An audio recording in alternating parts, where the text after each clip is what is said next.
Hi అండి. ఈరోజు bagara rice, colour rice ఎలా చేసుకోవాలో చూద్దాం. ముందుగా ప్యాన్లో ఆయిల్ వేసుకొని ఆయిల్ హీట్ అయిన తర్వాత మసాలా దినుసులు అన్నీ వేసుకోవాలి. చెక్క, లవంగము, బిర్యానీ ఆకు అన్నీ వేసుకోవాలండి. అవి కొంచెం వేగిన తర్వాత అందులో ఒక పెద్ద సైజు ఆనియన్ చీలికలుగా కట్ చేసుకొని వేసుకోవాలి. వేసుకొని కొంచెం కలుపుకోవాలండి. ఇందులోనే ఒక 2 పచ్చిమిర్చి చీలికలుగా కట్ చేసినవి వేసుకోవాలి. వేసుకొని అవి కూడా బాగా కలుపుకోవాలి.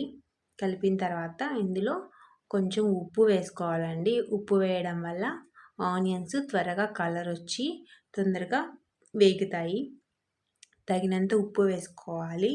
బగారా రైస్కి ఎంత కావాలో అంత ఉప్పు వేసేసిన తర్వాత ఇందులో అల్లం వెల్లుల్లి పేస్ట్ వేసుకోవాలండి. 1 టీ స్పూన్ అంతా అల్లం వెల్లుల్లి పేస్ట్ వేసుకోవాలి. వేసేసి బాగా కలుపుకోవాలి. కలిపిన తర్వాత ఇందులో పుదీనా, కొత్తిమీర కూడా వేసుకోవాలండి. ఒక హ్యాండ్ ఫుల్ పుదీనా తీసుకున్నాను నేను ఇక్కడ. అలాగే హ్యాండ్ ఫుల్ ఆఫ్ కొత్తిమీర కూడా తీసుకున్నాను. 2 బాగా పచ్చివాసన పోయేందాకా ఆనియన్స్లో బాగా కలుపుకోవాలి. ఈ కలర్ రైస్, బగారా రైస్కి పుదీనా అండ్ ఆనియన్స్ వల్లే మంచి ఫ్లేవర్ వస్తుందండి. మసాలా ఎప్పుడైనా బాగా వేగాలి, పచ్చిగా అస్సలు ఉండకూడదు. బాగా కలర్ వచ్చేసేయాలండి. ఇందులో ఒక 2 స్పూన్స్ ధనియాల పొడి వేసుకోవాలి. ధనియాల పొడి వేసుకొని కొంచెం కలుపుకోవాలి. బాగా కలుపుకున్న తర్వాత ఇందులో ఎసురుకి నీళ్ళు వేసుకోవాలండి.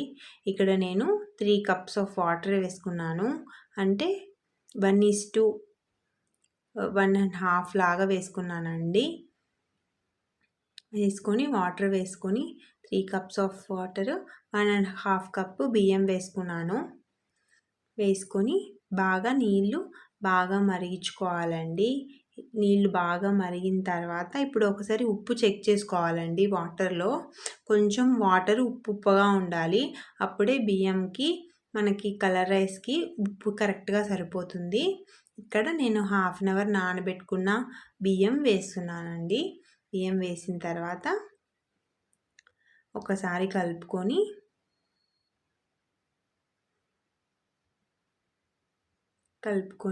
మూత పెట్టి మగ్గించుకోవాలండి.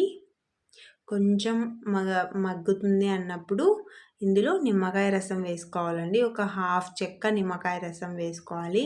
నిమ్మకాయ రసం వేయడం వల్ల మంచి టేస్ట్ వస్తుంది కలర్ రైస్కి, బగారా రైస్కి. అంతే అండి. ఒకసారి లైట్గా కలిపేసి మూత పెట్టి ఉడికించుకోవాలి.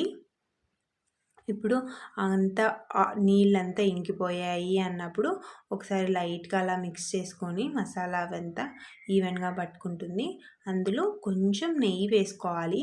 నెయ్యి వేసుకొని లైట్గా ఒకసారి మిక్స్ చేసి